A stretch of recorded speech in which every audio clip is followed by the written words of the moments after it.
இந்திய தத்துவ ஞானிகளிலேயே கடவுள் இல்லை என்று சொன்ன முதல் தத்துவ ஞானி யார்? உங்களுக்கு நிறைய பேருக்கு ஆச்சரியமாக இருக்கும். கடவுள் இல்லை என்று சொன்ன ஒரு புத்தன். அப்படி சொன்னதற்காகவே கடவுளாக்கப்பட்டவன் புத்தன். கடவுள் இல்லை என்று சொன்னாயா,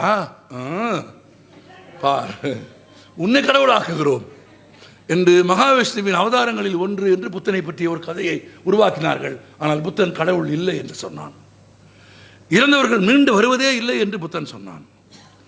இறந்தவர்களுக்கு செய்கிற சடங்குகளில் புத்தனுக்கு நம்பிக்கை இல்லை. அதை நிராகரித்தவன் புத்தன். பகுத்தறிவின் உச்சத்தில் நின்று பேசிய ஒரு மாபெரும் சிந்தனையாளன் புத்தன். ஆனால் புத்தன் ஒரு வரி எழுதவில்லை. தன் வாழ்நாள் முழுவதிலும் புத்தன் பேசிய அனைத்து சொற்களையும் அனைத்து தத்துவங்களையும் அவன் அருகிலேயே இருந்து கேட்ட ஆனந்தர் என்கிற அவனது சீடர்களில் ஒருவரும் பிற சீடர்களும் சேர்ந்து எழுதி புத்தகமாக கொண்டு வந்தார்கள். தமிழில் ஒரு குறிப்பாக பாலி மொழியில் புத்தனின் கருத்துக்களை ஏற்றதுதான் புத்தக. ஆமாம், இன்னைக்கு தமிழில் புத்தகம் என்று சொல்கிறோமே, புத்தனின் கருத்துக்களை ஏற்றதுதான் புத்தக. எழுதி வைத்தார்கள். அப்படியான எழுத்தின் வலிமை தெரிகிறதா? ஒருவேளை ஒருவன் எழுதி வைக்காமல் இருந்திருந்தால் சாக்ரட்டிஸை சந்திச்சிருக்க முடியுமா?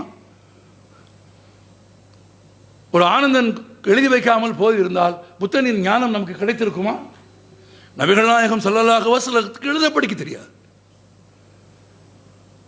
உலகமே என்று ஒப்புக்கொண்ட திருமறையை இறைவன் அவருக்கு சொல்கிறான். இறைவன் தேர்ந்தெடுத்தவர் அவர். இறைவன் தேர்ந்தெடுத்த அந்த மாபெரும் ஒளிபொருந்திய மனிதருக்கு எழுத படிக்க தெரியாது. ஆனால் பின்னாளில் அவர் பேசிய எல்லாவற்றையும் ஹதீஸ்களை யார் எழுதி வைத்தார்கள்? அவரது நபிகள் நாயகம் ஸல்லல்லாஹு அலைஹி வஸல்லமின் தோழர்கள் எழுதி வைத்தார்கள்.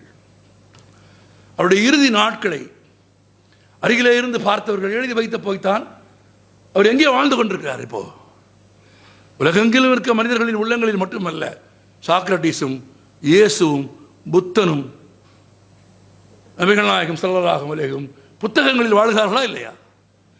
இந்த புத்தகங்கள் இல்லாவிட்டால் நமக்கு எதுவும் தெரிந்திருக்காது.